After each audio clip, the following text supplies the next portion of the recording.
Эрдэс Монгол компани гүйцэтгэх захирлын суудал олон нийтийн игдүүцлийг дахин нэгдүүлв.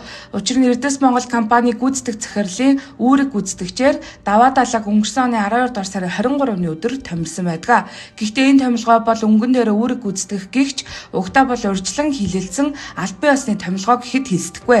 Гэвч энэ оны 1-р сарын 28-ны өдөр Эрдэс Монгол компани гүйцэтгэх захирлын сонгон шалгаруулах зар дахин цацагдлаа. Энэ нь ил харахад сонгон шалгаруулалтын зар боловч төрийн өмчит компани засаглал ил тод байдалд итгэх итгэлийг үндсээр нь ганхуулж байна.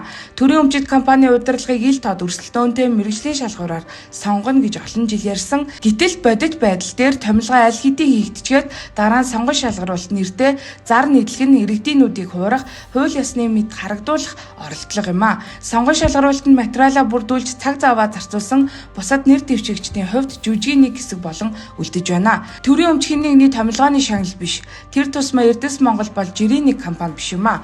Монгол улсын стратегийн ордуудыг нэгтгэсэн олон их найз дүүргийн хөрөнгийг хариуцдаг төрийн өмчит том бүтэц.